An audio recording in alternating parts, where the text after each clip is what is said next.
পিয়ংইয়ংয়ের আকাশে যখন শি জিনপিংয়ের বিমান নামছিল, তখন দুনিয়ার সবচেয়ে গোঁয়ার মানুষটি নিজে গিয়ে অতিথিকে বরণ করে। কারণ এটি শুধুমাত্র কূটনৈতিক সফর নয়, বরং এক পুরনো সম্পর্কের হিসাব নিকাশের নতুন অধ্যায়। ভ্লাদিমির পুতিনের সঙ্গে বৈঠক এবং ডোনাল্ড ট্রাম্পের সঙ্গে একান্ত আলোচনার পর শি সরাসরি উত্তর কোরিয়াকে 2026 সালের প্রথম বিদেশ সফরের গন্তব্য হিসেবে বেছে নিয়েছেন।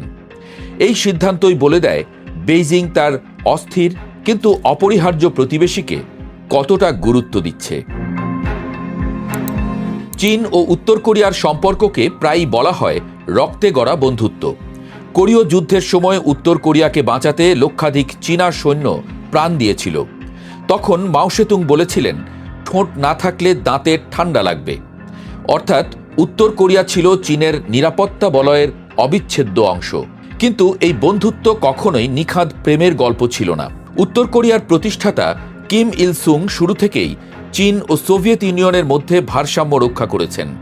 1961 সালে কয়েকদিনের ব্যবধানে তিনি মস্কো ও বেইজিং দুই শক্তির সঙ্গেই সামরিক জোট গড়েন। তার জুচে বা আত্মনির্ভরতার দর্শন ছিল কোনো পরাশক্তির উপগ্রহ রাষ্ট্রে পরিণত না হওয়ার কৌশল। একসময় সোভিয়েত ইউনিয়ন ছিল পিয়ংইয়ংয়ের প্রধান অর্থনৈতিক ও সামরিক ভরসা। কিন্তু 1991 সালে সোভিয়েতের পতনের পর সেই জায়গা দখল করে চীন। এরপর থেকে উত্তর কোরিয়ার অর্থনীতি, বাণিজ্য ও জ্বালানি সরবরাহের সবচেয়ে বড় ভিত্তি হয়ে ওঠে বেইজিং। তবু সম্পর্কের ভেতরে ছিল আত্মবিশ্বাসের স্রোত। চীন চেয়েছিল পারমাণবিক অস্ত্রমুক্ত কোরীয় উপদ্বীপ, কিন্তু উত্তর কোরিয়া নিজের পথে হেঁটেছে। 2003 সালে এনপিটি থেকে বেরিয়ে গিয়ে 2006 সালে প্রথম পারমাণবিক পরীক্ষা চালায় দেশটি। চীন প্রকাশ্যে অসন্তোষ দেখালেও কখনো এমন চাপ প্রয়োগ করেনি যাতে করে কিমের শাসন ব্যবস্থা ভেঙে পড়তে পারে। বিশ্লেষকদের মতে এর কারণও কৌশলগত। উত্তর কোরিয়ার পতন মানে শরণার্থী সংকট, সীমান্ত অস্থিতিশীলতা এবং যুক্তরাষ্ট্র সমর্থিত দক্ষিণ কোরিয়ার প্রভাব চীনের দরজায় এসে পৌঁছানো।